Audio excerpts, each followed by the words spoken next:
So I'm not going to spend too much time here. We have a really special guest here tonight. And, the entire month of May, Dream City was focusing on Mental Health Month.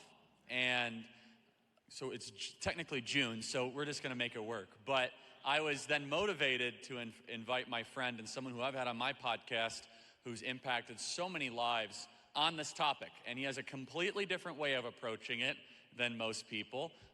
He has a different way of thinking about it. In fact, some of you have probably seen his video on YouTube. That I see some people nodding. It's been seen 19 million times. And some of you probably recognize him, now don't admit it, from watching the Kardashians on Hulu.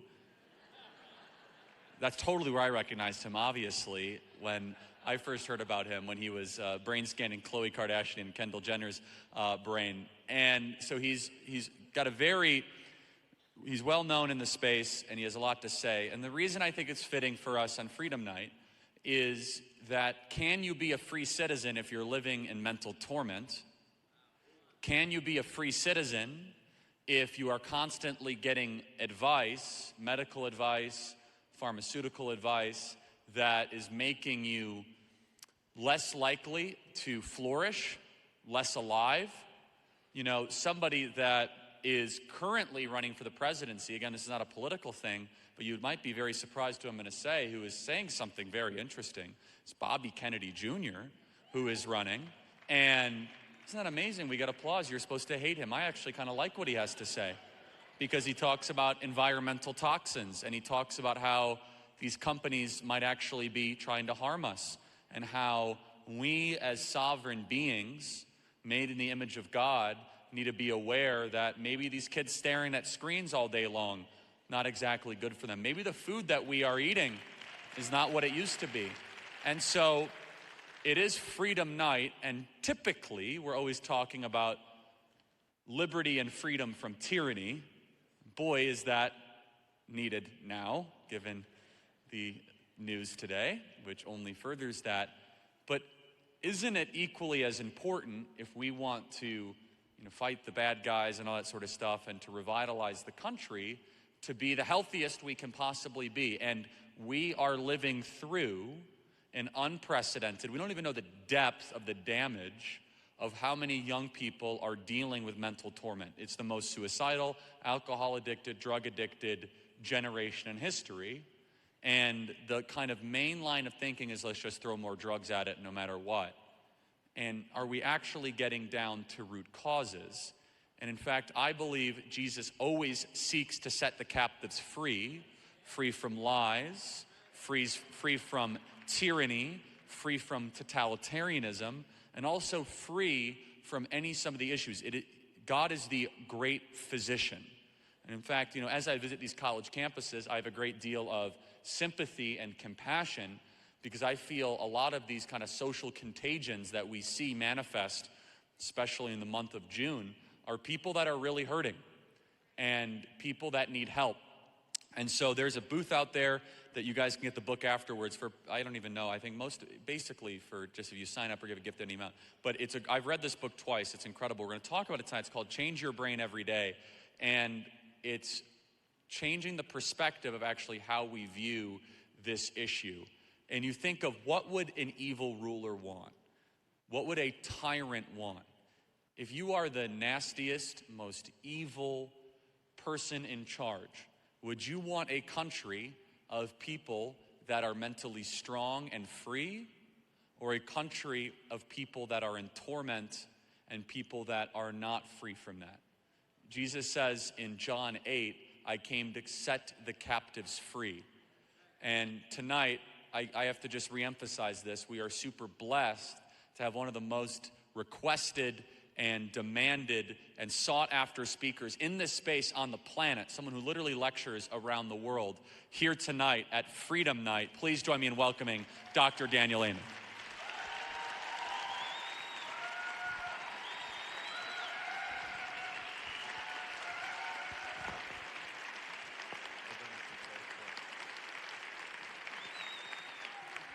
Thank you. Do we have another mic? I think we do. Joe does. Yeah, cool. Thank you, guys. Thank you, guys.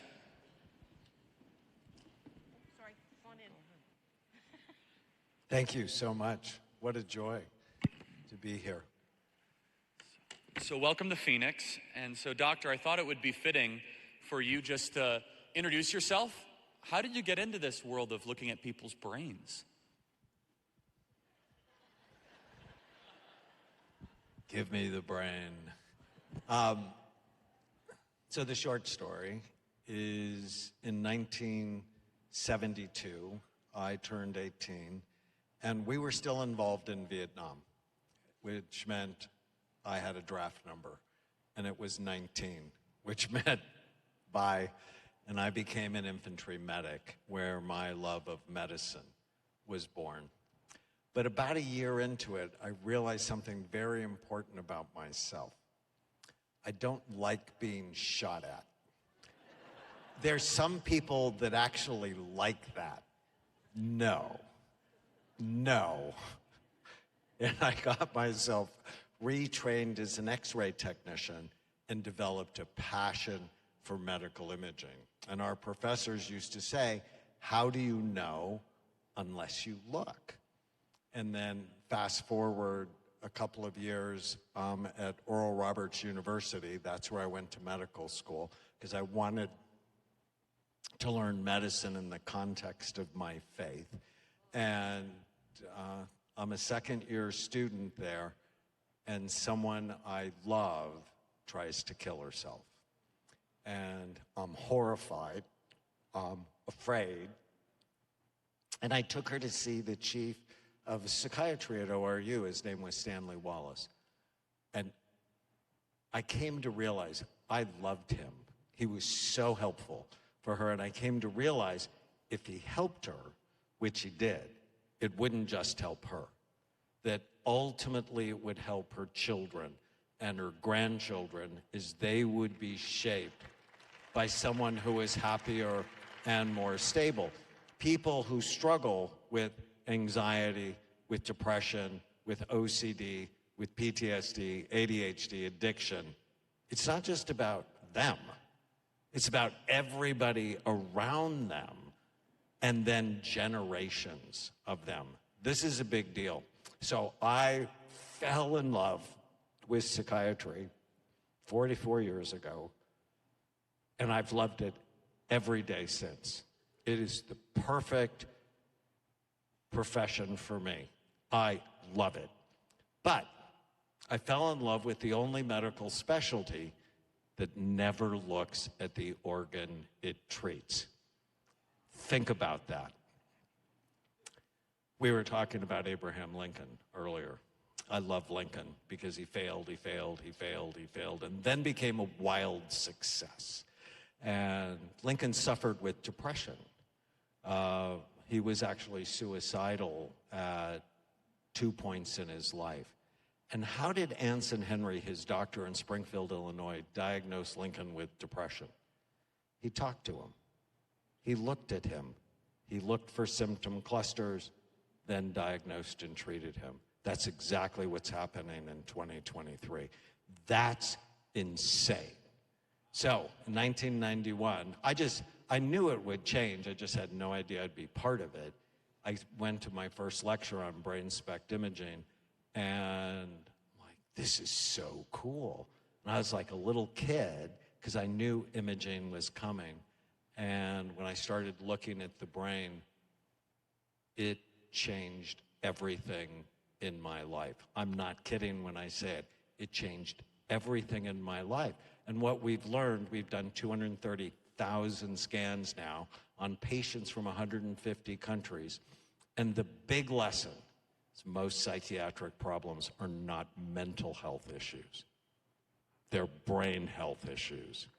Get your brain right, and your mind will follow. I hate the term mental illness. I hate this term. Why? Because it shames people. You call somebody mental, you're demeaning them. You're diminishing them.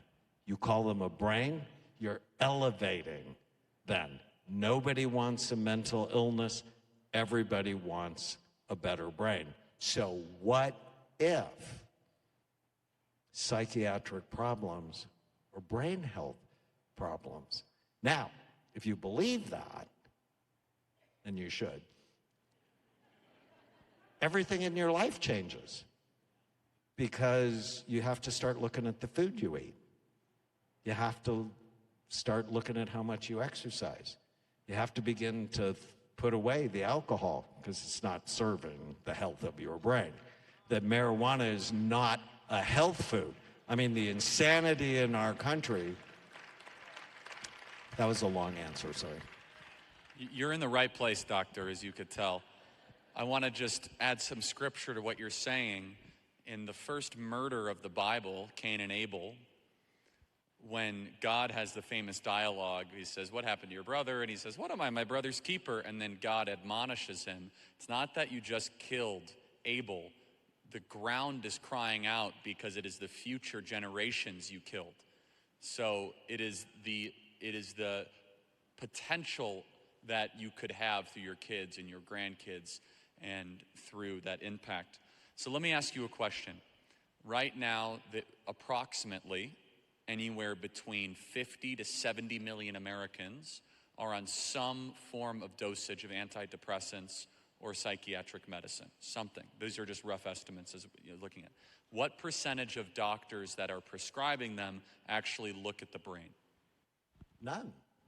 I mean, when we look at I'm in church. Say the right thing, you're in church.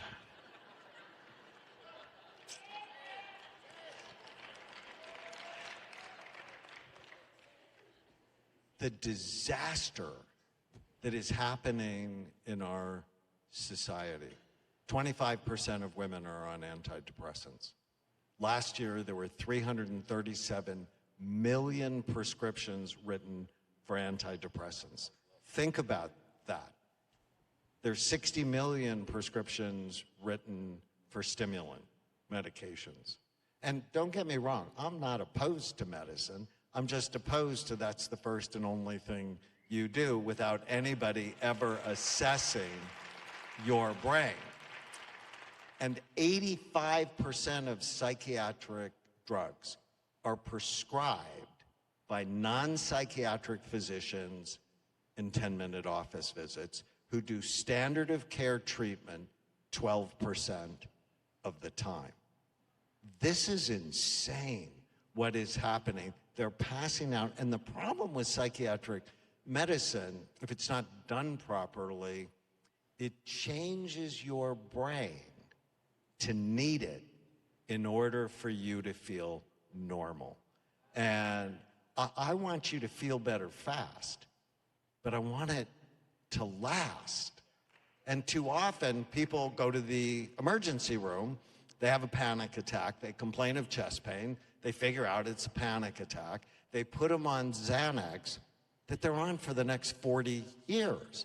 Because when you try to withdraw from it, you feel awful. And why would we start something that we can't stop? So the pharmaceutical industry is winning, and they're winning, and they're winning. And as a society, we are losing. And we need a different way. So if you think of it as brain health, before you go on Lexapro, you start exercising. And you stop believing every stupid thing you think. We live in a society of undisciplined thinkers. And Charlie and I talked on his podcast about the 4 big circles. So I went to a Christian medical school. It's very important to me. And the first week, Sid Garrett, who is our dean, comes into our classroom and he goes to the board and he says, never think of your patients as their diagnosis. Always think of them in these 4 circles. And this is how people get sick, and it's how they get well. So the first circle he drew, and then he put biology. You have to understand the physical functioning of their brains and their bodies. So this is very important. And then he drew the second circle. He said, and this is the psychology. This is how they think. And their traumas, their development. You have to understand that. And he's just not talking about psychiatry. He's talking about all of medicine, whether you have hypertension or diabetes or cancer. And then the third circle was the social circle, which I think church can be so important in, but it's our connections with other people. And then he drew the last circle, which most psychiatrists wouldn't touch, which is the spiritual circle, which is ultimately it's your relationship with God, your relationship with our home, the planet, your relationship with the past. So for me, it's anchored in my grandfather, and the future, anchored in my grandchildren. And so when you know why you're on the planet, you can have a bad brain and you do better. When people, and I've scanned serial killers, I've scanned school shooters, generally, if you have a troubled brain, but you're connected to a church family, you do way better. One of my school shooters, he had problems in all four circles, a very damaged brain, a damaged mind, no relationships, and he had no connection. His purpose was to hurt people. So getting well, what does that mean? It means you got to get your brain and body healthy. And we'll talk about that. I published 3 studies, one on 33,000 people. As your weight goes up, the actual physical size and function of your brain goes down, which should scare the fat off anyone. 72% of Americans are overweight, 42% are obese. If I was an evil ruler, I'd put fast food restaurants all down Main Street.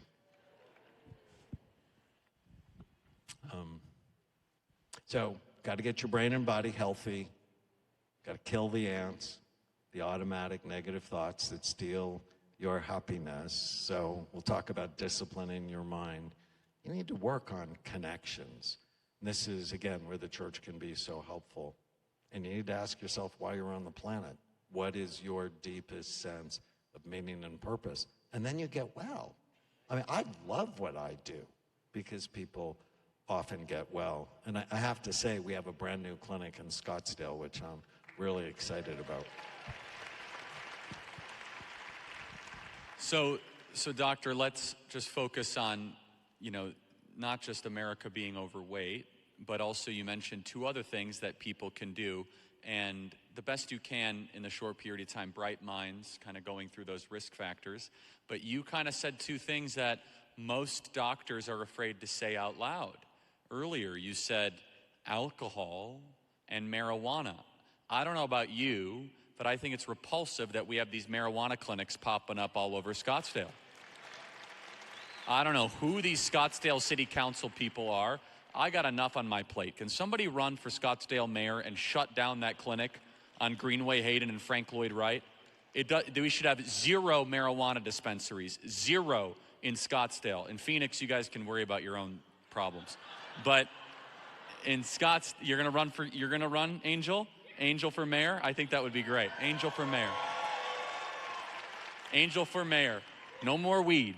That would be, Now, doctor, am I overreacting, doctor? Because some parents say, oh, my kid's doing marijuana, not a big deal. My kid is casually drinking, not a big deal. Am I just an old school, stodgy 1950s conservative, or am I onto something?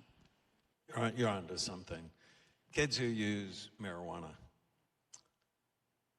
in their 20s, so kids who use it as teenagers in their 20s have a higher incidence of anxiety, depression, and suicide.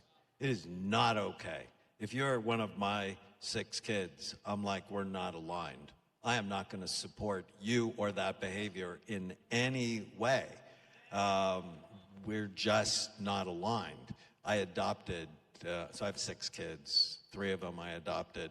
The 18 and 13-year-old, their parents couldn't stop using drugs, so my wife and I adopted them. And alignment is a term I use a lot. And if we're aligned, I'm going to support your growth. If we're not aligned, I'm not supporting it. It's tricky, but I'm really clear. You need to be, I told them, on a drug abuse prevention program every single day of your life. So let's talk about that. And oh, by the way, if you do it, I say this is the Alzheimer's prevention program. It's a depression prevention program. If you want to keep your brain healthy or rescue it, you have to prevent or treat the 11 major risk factors that steal your mind. So it's all in Change Your Brain Every Day and The End of Mental Illness, the books we brought. But let me just do it quickly and give you one simple tip for each of these risk factors. So the mnemonic is called Bright Minds. The B is for blood flow. Low blood flow is the #1 brain imaging predictor of Alzheimer's disease. It's associated with ADHD, with depression, and schizophrenia. You never want to do anything that decreases blood flow. Much caffeine. Caffeine's not your friend. It's a drug. Nicotine, alcohol, marijuana, not exercising. Netflix decreases blood flow to the brain. Just saying. Although if you haven't watched Shrinking, watch Shrinking. It's hysterical. Anyways, so what's the tiny habit for blood flow? And oh, by the way, I don't know if I can say this in church. No, I can't. If you have blood flow problems anywhere, it means they're everywhere. So if you want your love life to get better, start taking care of your brain. Yeah, you were slow on that one. So it's a tiny habit for blood flow. It's walk like you're late. 45 minutes, 4 times a week. Walk like you're late, 45 minutes, 4 times a week. Compared to Zoloft in people who had major depression, equally effective. Walk like you're late, 45 minutes, 4 times a week. The R is retirement and aging. And the older you get, the more serious you need to be about brain health. But did you know Alzheimer's disease actually starts in your brain 20 to 30 years before you have your first symptom? So if you're waiting to start losing your mind before you get serious about getting well, that's a bad strategy. And all of you should know some important numbers. Ferritin is one. It's a measure of iron storage in your body. If it's low, you're anemic and you're anxious and you can't sleep. If it's high, it prematurely ages your body and brain. And so measure your ferritin level, and if it's high, donate blood. So donating blood is good for you if your iron level's high, and it's good for our society. The I is inflammation. It's a major cause of depression. And the big causes of inflammation, gum disease, you need to be a flossing fool. So we'll take that one as our one thing. Low omega-3 fatty acids, all of you should be taking an omega-3 supplement. 98% of the population is deficient in omega-3s and processed foods. And I know, I saw the potato chips upstairs, and I haven't said anything yet. And I'm thinking about maybe, do I want to go to church and get my soul fed, and these people are trying to kill me? No.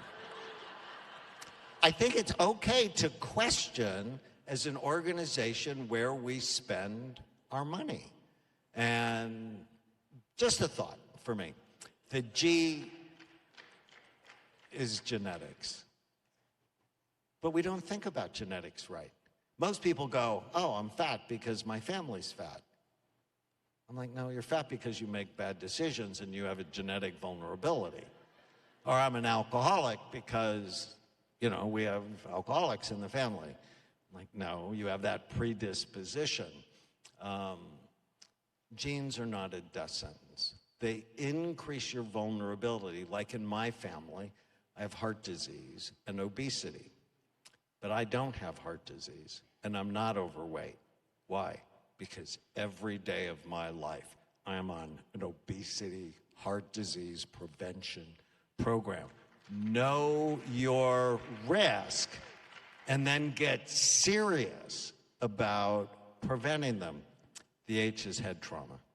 If you ask me, hey, Daniel, single most important lesson you've learned from 230,000 scans, mild traumatic brain injury ruins people's lives, and nobody knows about it because they go see psychiatrists, psychologists, marriage and family counselors who never look at the brain. We need to do a better job of protecting the brain. I did the big NFL study at a time when the NFL was lying that they had a problem. Around 2007, 2008, Roger Goodell was in front of Congress going, we don't know. We're studying the issue. They knew. I loved when Maxine Waters, who we often don't agree with, whacks the commissioner. And she said, Commissioner, having you act like you're studying traumatic brain injury in football is like the tobacco companies saying they're studying lung cancer. It's a conflict of interest. That is the smartest thing she ever said. I like her more than I like Roger Goodell, just for the record. So, not a Roger Goodell fan. So I've scanned and treated 350 NFL players. I mean, like cool players like Rosie Greer and Jack Youngblood and Terry Bradshaw and one of my favorites, Dick Butkus, who calls me his brain savior, which I thought was weird, but cool. 80% of, so contact sports for children is a bad idea. Why? They have a developing brain. So think of their brain like this magical city under construction that is actually not done until they're 25. Would you really just start getting a wrecking ball and putting it through the buildings that you're building if you were smart? No, that's something that an insane person would do. You have to protect their brains. The T is toxins, and oh my goodness, we could go on and on with toxins. Marijuana is innocuous. It's a lie. Alcohol is a health food. That's another lie. You know, oh, we should be going on these mushroom trips. That's going to be the next. And we've seen, you know, people go, aren't you excited about psilocybin? I'm like, no, I'm like scared out of my mind because I've seen this play before. I've seen benzos are innocuous. They're mommy's little helper. No, they're addictive. They increase the risk of dementia. Or opiates, you know, pain is the fifth vital sign. If you're in pain, we should give you an opiate. And now we have the opiate crisis. Or alcohol's a health food. It's just a complete lie. But there are other toxins, like mold. And the products you put on your children's bodies. You need to start reading the labels. Things like parabens, phthalates, fragrance, BPAs. They're hormone disruptors. We have this now epidemic of low testosterone in young males. And when testosterone's low, it's not just about libido. It's about motivation. It's about mood. It's about memory and strength. And we have this epidemic in large part, I think, because of the toxins in our food and the toxins we're putting on products on our body. Like there's an app, so here be the tiny habit for toxins is download Think Dirty. It's not what you think it is.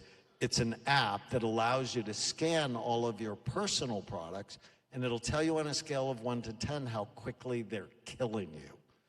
Like, for example, I shaved with Barbasol for 50 years. And on a scale, 0 to 10, 0 you live long time, 10 is die early. Barbasol's a 9. And I'm like, oh my God, I like myself way too much for that. So now I shave with something called Kiss My Face. It's a 2. I like that. It's working for me rather than hurting me.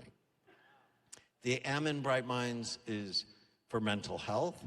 And there you need to learn how to kill the ants, the automatic negative thoughts that steal your happiness. Whenever you feel sad, whenever you feel mad, whenever you feel nervous or out of control, write down what you're thinking. And then just go, is it true? Do I absolutely know that this is true? And then I want you, here's the short answer for tonight, flip the thought. My wife will leave me. Write that down. Is that true? I don't know. My wife won't leave me. Meditate on the opposite, and all of a sudden you feel better. And it's not lying, it's just disciplining your thoughts. John 8:32, know the truth, and the truth will set you free. We live in a society of lies.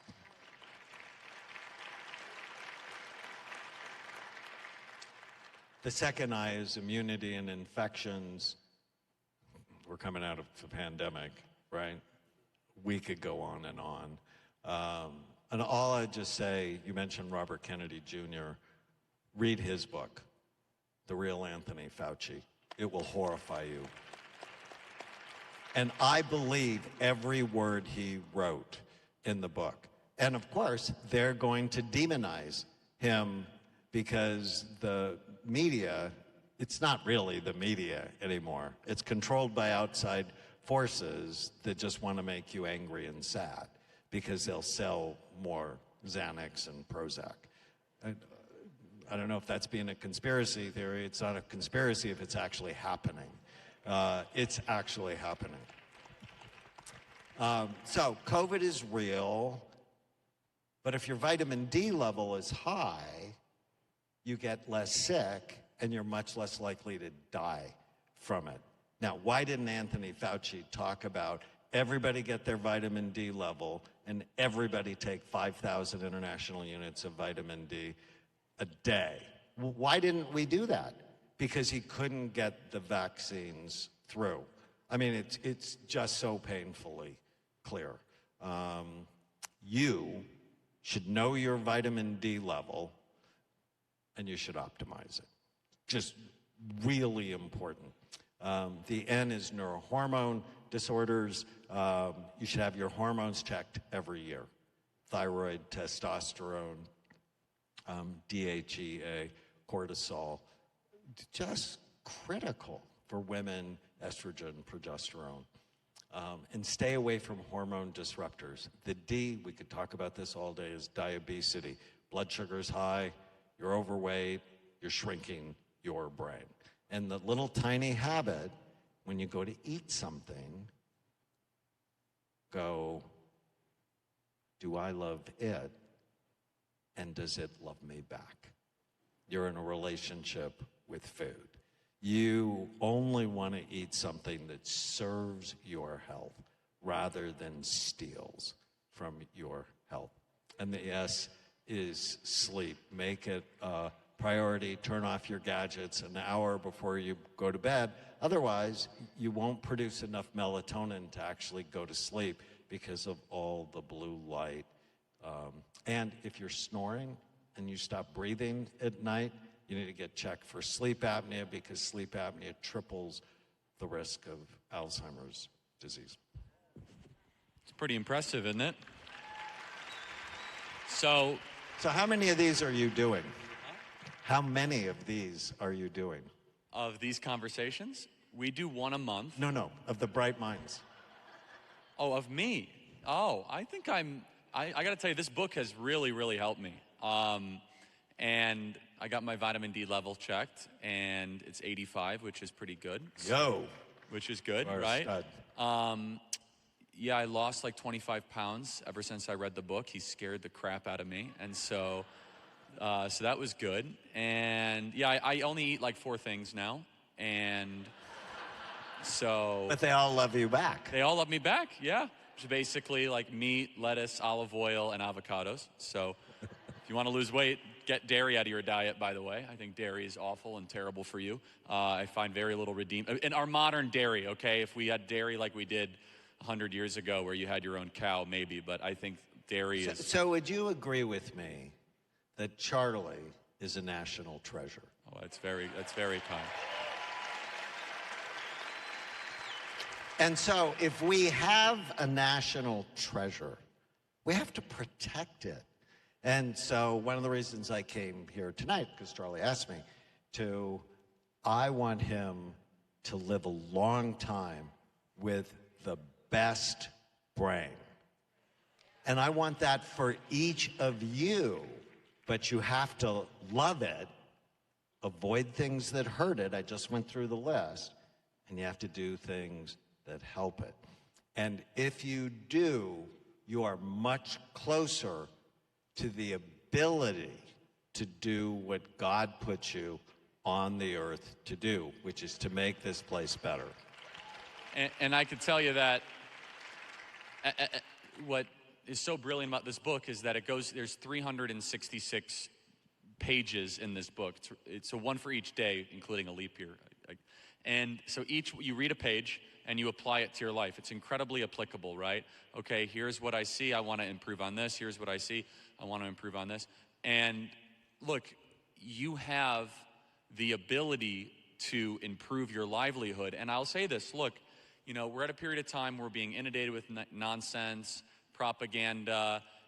A lot of people here ask me, Charlie, I'm just, I feel negative. I'm cynical about the future, and you have to wonder, and Doctor, I'm sure you could comment on this, how much of that is really what you believe, and is it what you're processing and putting into your mind and into your body?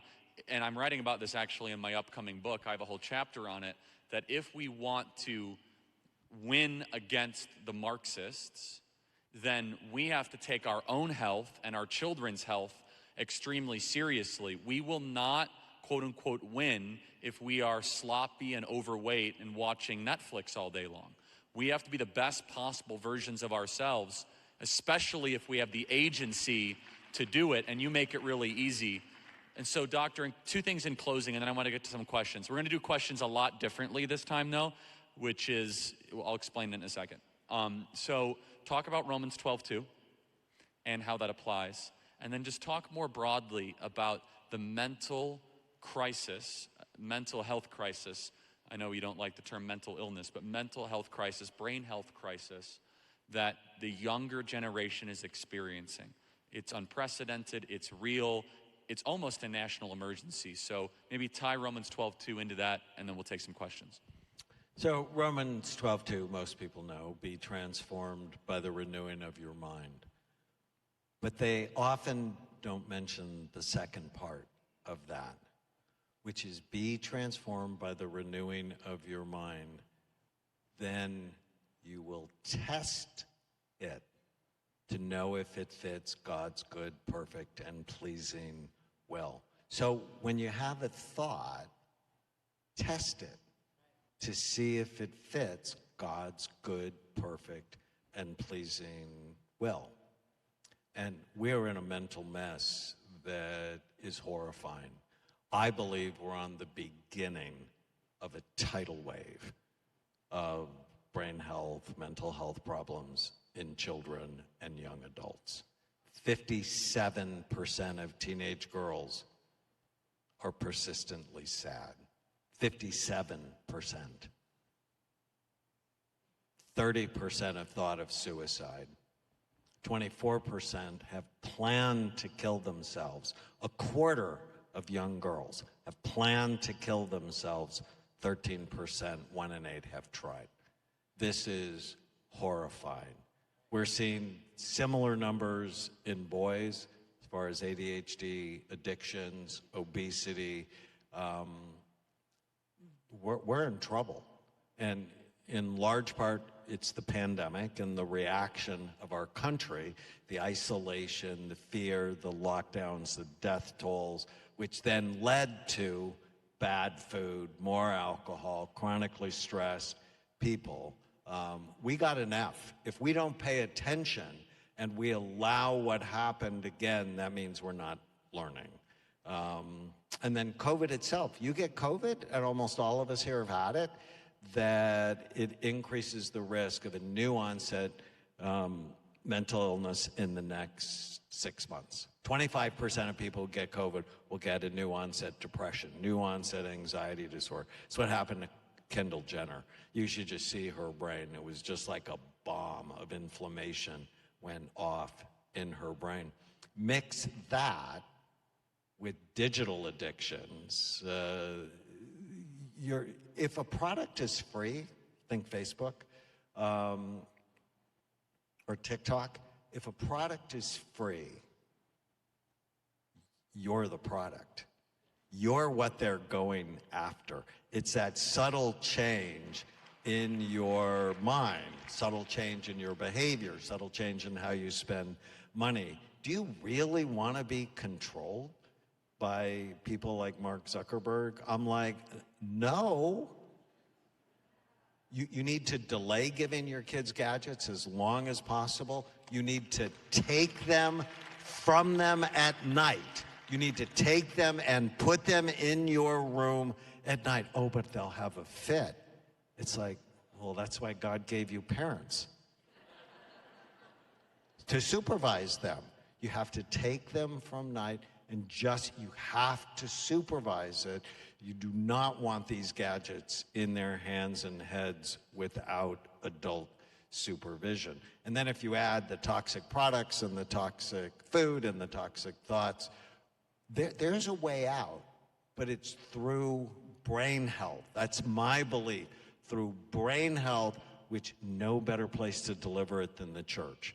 No better place. I wrote the Daniel Plan. Some of you may have done it at Saddleback Church, thousands of churches around the world. It's a health program in church. So exciting. So Charlie and I are talking about writing a mental health plan for churches. I think it would be kind of fun to do, don't you? So let's start lining up for questions, but here's going to be different. I don't want to hear about politics tonight, okay? Come next month. I mean it. You can ask me about CRT or postmodernism or, queer theory in July or August. We have an expert here on something very particular, okay? Number two, the doctor's not here to diagnose you, okay? So I mean it. If you're going on about your symptoms, I'm going to cut you off as lovingly as possible. You do have team members that can help them, right? But this is not your time. Ask questions about the topics he mentioned, right? And so those two parameters, if you have a question about, Charlie, who are you voting for in the primary, listen to the podcast, all right? I'm going to be as lovingly cruel as I can tonight with this stuff because you have a special expert here to teach you something. You have me every month that you can come and ask me those questions later. With that, let's get started. Hello. Hi, Doctor. Thank you for coming tonight. We've really enjoyed listening to you tonight. Based on what you've said, I would like to know your thoughts on the correlation between what you do and the current push on transgenderism. Yeah, that's an interesting topic. I think there's hysteria, groupthink, in addition to we're poisoning children's hormones, which is causing them great confusion. And so I think we have to look at the gender issue in all four circles. So what's the biology of it? And along with this, you should also ask yourself, why did the incidence of autism go from 1 in 10,000 in 1985 when I was a child psychiatry fellow, 1 in 10,000, rare, to 1 in 34 now? We're poisoning pregnant women, and it's not just pregnant women. We want our boys to get healthy before they're making babies. And you really want to get your mind blown. When a little girl is born, she's born with all of the eggs she will ever have in her ovaries. And then what happens to her throughout her life turns on or off certain genes that make illness more or less likely in her, but also in her babies and her grandbabies. So as we started with, this is not just about you. This is about generations of you. And as we've been poisoning our population with parabens and phthalates and bisphenol A, which the CDC said is in 90% of Americans. What we're doing is we're increasing the risk of illness. And now with hormone disruptors, we're increasing the risk of gender confusion. And then there's a psychological part to this. Clearly, kids are depressed, they're anxious, they're thinking maybe, if I change my gender, I'll be happier. It's generally a lie. There's clearly a social contagion to it, and there's just a bit of evil going on with that, and it's a spiritual attack. And so if you understand it from that point, we have to clean up our environment. I mean, it's so critical to stop poisoning people, get our minds right, so we're not believing every stupid thing we think, get our connections better, and the church has got to be more effective at getting people into church, but not by polarizing people. What the doctor just said is so courageous for him to say. You understand the party line on that is not that. So you deserve to be commended for that. Oh, no, the American Medical Association would throw me out, but I'm not a member, so they can't throw me out. Do you see why they wouldn't want that? Because it's, drugs are not the answer to everything, everybody. Okay, over there.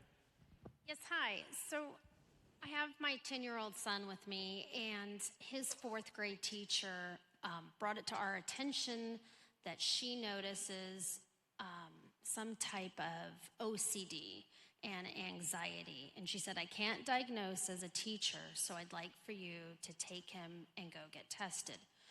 His primary PCP pediatrician said, after doing a bunch of questions, yes, he has something. Let's just give him a low dose of a pill as a second choice. Her first choice is she wanted him to get some counseling and therapy because it's a broken home situation. So fast forward, I was told that brain mapping is a waste of money and that I shouldn't do the brain mapping because it doesn't really work. And then I was also called the Gentry Foundation. But you mentioned tonight that you guys have opened up somewhere new in Scottsdale. What should I do for my 10-year-old son when the ex-husband won't allow any type of counseling or any of that? So the first thing is not to put him on medicine. That's not the first thing. It's to really learn about the history and why he's struggling. Looking at his brain, I mean, in my mind, if I saw him, I would want to look at his brain and go, how is it? When you think of things like OCD and anxiety, like, did it happen after he got COVID? There's this other thing we talk about a lot as child psychiatrists called PANDAS, pediatric autoimmune neuropsychiatric disorders associated with strep. Is it an infection? Is it a family situation? And if you never evaluate them, how do you actually know? The easy answer is, he tends to be obsessive, so give him Lexapro. That's not a good first step. The good first step is, let me really understand him in those four circles, including the biology. And when I think of anxiety, people go to the emergency room, they get benzos. I'm like, no. Teach them diaphragmatic breathing. There's a specific pattern that's masterful. It's for kids, 3 seconds in, take a big breath, 3 seconds in, breathe mostly with your belly, and then 6 seconds out. And do that 10 times. And what you notice is anxiety goes like that. Why wouldn't we teach that the first thing? I also have a book I wrote called Captain Snout and the Superpower Questions. It's how to teach kids not to believe every stupid thing they think. It's really important. Can you imagine? I was 28 years old in my psychiatric residency at the Walter Reed Army Medical Center in Washington, D.C. And one of the professors came in and he sat down and he looked at us and he said, "You have to teach your patients not to believe every stupid thing they think." And I'm like, I'm 28 years old. I'm in my residency, which means I've already had 20 years of education. And I'm thinking to myself, I believe every stupid thing I think. No one had ever said that to me. This should be in second grade where we're teaching kids to manage their mind. Now, obviously, I can't diagnose things from the stage, but it would clearly be worth having a conversation with my clinic here. I think they're going to be in the lobby afterwards, right? Thank you so much. And they'll be in the lobby afterwards if you want to chat with some of them. We'll make sure it's easy to find them, okay? Great, thank you. Hi, so first of all, I just want to thank you, Dr. Amen, for helping me by telling my mom 11 years ago, right after I had brain surgery, what supplements I needed to take to help my emotional problems. My question is, as I mentioned, I had brain surgery 11 years ago to remove a tumor that caused some pretty severe disabilities. So I have cranial nerve damage in my third, fourth, and sixth cranial nerves. Recent tests, it was revealed that my superior and inferior collicula aren't functioning properly, and so I suffer from some disabilities, as I said, strabismus, severe tinnitus. So my question is, do you know anything about neuroplasticity and any therapies I could do to make my situation better? Also, Charlie, I just wanted to let you know that I sent an email to you, freedom@charliekirk.com, regarding this pride tree that's in my neighborhood, so I just wanted to mention that really quick. Thank you. Are you in Ahwatukee or something? I think I got an email. I got 4 emails. I'll check it out. Someone emailed me about that. I'll get back to you. Doctor. So the question of neuroplasticity is very exciting. So I had mentioned my NFL work. So these are people who had very severe long-term brain damage from thousands of hits to their head. 80% of my players got better when they followed my plan. And it's generally what I say to my patients: do what I say. If you want to be better, just do what I say, because it's going to work. And for them, it was brain envy, got to care about it, avoid things that hurt it, like we have to stop the things that hurt it that we talked about, do things that help it, plus a multiple vitamin fish oil and a brain boost that works in 6 different ways. 80% of them were better. So even if your brain's been hurt, even if you've been bad to it, you can make it better, and I can prove it.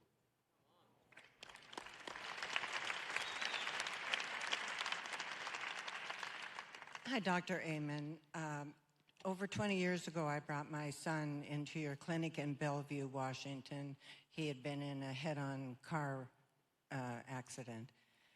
And at that time, you had said that insurance wouldn't cover it because there wasn't enough data that they required. Whatever, I don't understand insurance. And Me neither. Yeah, but with over 200,000 patients that you just said you have seen over the years, what progress have you made in making this affordable? I know, because I called your clinic recently, that a brain scan in your clinic is over $5,000. So people here who might need your services, how do they afford it? So let's be clear. A whole evaluation, which includes 2 scans, detailed history, cognitive testing, and the first 3 follow-up visits, is $5,300. So let's just be clear, a brain scan is not $5,000. And it's an investment Like, I sent one of my children off to school and spent $60,000 the first year for them to go to school. So I think it's a small investment for a big long-term payoff, that you understand what's going on and then treat it. Because yes, there's a cost, but you also have to think about, well, what's the cost of an ineffectively treated brain? It's incredible. I mean, it's things like divorce, incarceration, school failure, job failure. So the money part's hard for me because I want to scan everybody. I want to help everybody. But the fact is, if there's not a margin, there's no mission, right? Because we don't get money from anybody. The only way we make money is if people see value in what we do. The scans at our clinic are probably half of what they are at any other clinic because the cost of the radiopharmaceutical or the isotope is $1,600. So that's just the medicine to do the procedure. So it's hard. And the only way that cost is going to go down is if SPACT gets adopted on a much wider scale. And so I don't take insurance because, quite frankly, I'm not aligned with the insurance company. My goal is to get people better. Their goal is to save money. And so it's a nonstop fight with them.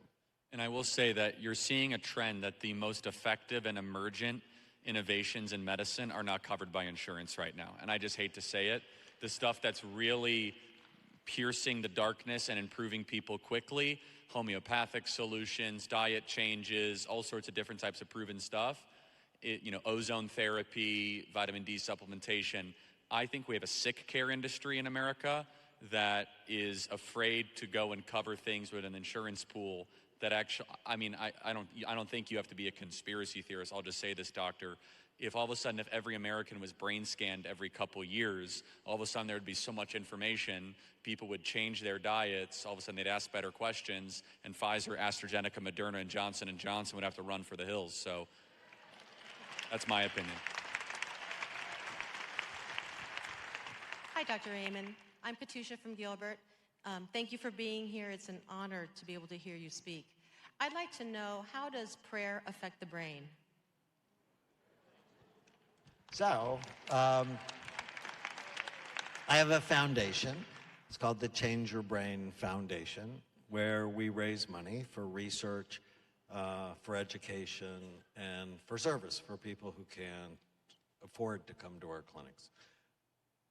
Somebody gave us a donation to study prayer. And so we did. We studied conversational prayer, I pray for you. We studied speaking in tongues, which is channeling the Holy Spirit. We studied prophecy and discernment. It was fascinating.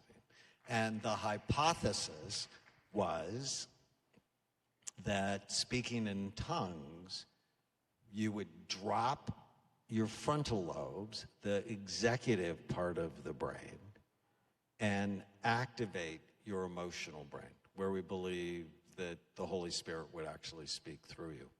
That was actually true in 60% of our subjects.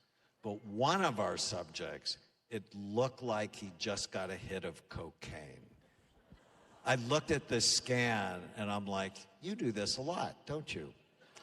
Because it was so reinforcing. I'm really good friends with Andrew Newberg, who is the physician at Thomas Jefferson University, who has studied Franciscan nuns praying and Tibetan monks meditating.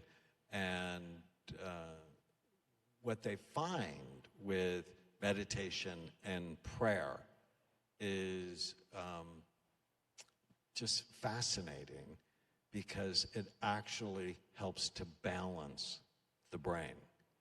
And I know when you're a Christian, you often feel like the whole science community is against you. It's absolutely not true. And an imaging finding that believers have greater activity in their right temporal lobe than non-believers. So what does that mean? Well, we actually have healthier brains. Just saying. Thank you. You know, doctor, about that cocaine thing, it explains some Pentecostals I know really well, now that you mention that. I won't say any San Diego-based churches. I won't mention any of them. So I'm not mentioning. It's a different church. Good evening. I have a teenage grandson with ODD, optimal defiant disorder, and I was wondering your thoughts on that. On OCD and what else? ODD, optimal defiant oppositional disorder. defiant Yes. disorder. I know about it. I studied it. I published on it. I had one at home. So oppositional defiant disorder. What we usually see is their brains actually look like they have OCD, obsessive compulsive disorder. They just get stuck. So, if you have obsessive compulsive disorder, you get stuck on I have to clean, I have to wash, bad thought that goes over and over again. With ODD, you get stuck on no way, never. You can't make me do it. And sometimes raising serotonin in their brain will calm down. It's called the anterior cingulate gyrus. It's the brain's gear shifter. It allows you to go from thought to thought, move from idea to idea, be flexible, go with the flow. When it's overactive, people tend to be, they get stuck, which can be on obsessions or compulsions or being argumentative or no. And so a little bit of serotonin will help. If you really need to talk to them, take them on a walk. And don't actually bring up anything sticky for about 15 minutes because exercise naturally boosts serotonin. And I love the parenting program, Parenting with Love and Logic. I love that program for oppositional defiant disorder kids. It is so effective. It's written by Jim and Charles Fay. Go to loveandlogic.com. It's just outstanding.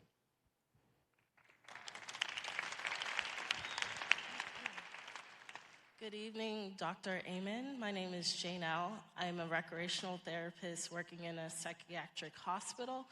And I just want some more information because I first discovered you like 2 years ago when I was at the VA here in Phoenix. And I was just so intrigued, like nowhere did I find any of your information about ending mental illness, and especially with working with vets and what they experience. And now with like substance abuse and suicidal ideation. And so I'm like just wanting to know how can I better advocate for my patients to get the health care that they need, because it's just a reciprocal revolving door. I see the same people coming in for the same things over and over again. Beautiful question, isn't it? It's Yeah, great. as it will be until we actually start thinking of this as a brain health issue. When we think of it as a mental health issue that I can solve with medication that is not targeted to their brain but to a cluster of symptoms, we're going to end up with this circular system where things are not better. I mean, I'm listening to a book now called Healing by Tom Insel. Tom Insel was the director of the National Institute of Mental Health. He was responsible for $20 billion in research money, and he basically said, I failed. And he did, because he didn't shift the profession away from a categorical or a symptom-based diagnosis to brain circuitry. And we need to do that. And I think just you knowing about it, you talking about it, you looking at, how are your habits? Do you love your brain? And as a recreational therapist, you're doing exercise with them, right? And, head to head, exercise has been found to be equally effective as antidepressants. Are we putting an exercise program in your life? So not just while you're here in the program, but how do we figure out how you can do this every day? And if you're drinking, that's not loving your brain. If you're smoking pot, which is largely endorsed by the psychiatric community, it's another bit of insanity. If you're smoking pot, you're probably not going to be feeling better. So if you get them to eat right, they're going to be thinking better. So I know not everybody's going to get a scan, but at least learn from what we've learned from the scans. With a better brain, always comes a better life. And come by the booth. We'll give you about 10 books to give to some of the people you're helping. I think this book could help them. All right, come by the booth afterwards. All right, thank you. Jared or Will set that up. All right, about 2 more. We're good on time? 2 more? All right. Hi, Dr. Amen. I have a question to you. I have a bunch of friends that have been experiencing with new treatments in holistic centers, and my question is, what do you feel about the ketamine treatments that are going on right now for brain health? I'm worried about ketamine. I've had patients who they've failed everything, and it's helpful, but it doesn't stick. And why would you do something over and over again if it's not fixing the problem? So I'm very worried about psilocybin, ayahuasca, and ketamine. I mean, if you just think about it, the street drugs of the 60s are making a comeback. I'm not sure that's progress. And shouldn't we at least think about like non-toxic things, like hyperbaric oxygen if you had a brain injury, or if you have low blood flow to your brain? Have we really worked on what are the right supplements, what's the right diet? From a brain health perspective, I know how they work. And I do a series, you can see it on Instagram, called Scan My Brain. We actually released a new episode today with Emma Willis, Bruce Willis's wife, and we talked about the stress she's been under managing someone who has frontal temporal lobe dementia. But I also did one with Annalyn McCord, who did a whole documentary on plant medicine. That's what they call, mushrooms and hallucinogens. And her brain was not healthy. She thought it was helpful to her. My goal is to get you a better brain, because I believe with a better brain, you're going to have a better life. Don't do ayahuasca, people. That's my take. It has destroyed young people's lives that I know personally. I think it's the pharmakia that the New Testament warns us against. All right, thank you. Last question. Hi, Dr. Amen. I have a son that's 33 years old. He has sustained several traumatic brain injuries. Some are moderate and some are not so, but he just can't get help, and he doesn't have the health insurance. They won't even take x-rays. When he was injured, they just stitched up his head and sent him away. What's the best thing for him? Well, I mean, the first thing to do is, if you can, scan him and see what's going on. If you can't, in my book, The End of Mental Illness, there's a whole chapter on rehabilitating brain trauma. And, for a long time, I'm like, okay, not everybody's coming to the clinic. You can check my books out at the library for free. And I lay it out in my books. If you have this, do that. And here's step 1, and here's step 2, and here's step 3. And it's my NFL repair guide in The End of Mental Illness. And there's also lots of information on it in Change Your Brain every day, because, as I said, it's like the most important thing I learned is there's a lot of psychiatric illness is a direct result of traumatic brain injuries. Thank you. Appreciate it. Thanks so much. So, a couple thoughts in closing. In July, I will be talking on Sunday, July 2nd, right, which is the Sunday before July 4th. And it's part of the Jesus Says series. I get that right? Jesus teaches? What did Jesus say? I was in the atmosphere. What did Jesus say about liberty is my topic. We'll be talking at 9 a.m. in Scottsdale and 11:15 here. Did I get that right? 11. See, I'm a little bit off tonight. So come there, and then we'll be back in August. And so hope to see many of you. Also, if you want to take a cross-country flight for our Turning Point Action Event Action Conference in Palm Beach, we just announced Tucker Carlson will be speaking there. We have some really big names. So that will be July 15th and 16th, all the way in Palm Beach. I know that's a ways, but if you guys want to be there, and obviously we'll have America Fest again, which is more local, in December. But I want to just reiterate, this conversation was super important. You guys will be able to hear it back on my podcast. Also, check out the information provided with the book in the lobby. But if you want to be a strong citizen, if you care about reclaiming your country and your grandkids' country, then you also need to be aware of all the other threats, not just the educational curriculum and all that stuff we talk about, the toxins, the screen time, and there's no better expert to be able to strengthen your brain health than Dr. Amen. Any final thoughts? I really love how you framed the idea of freedom. Can you really be free if your brain is not healthy?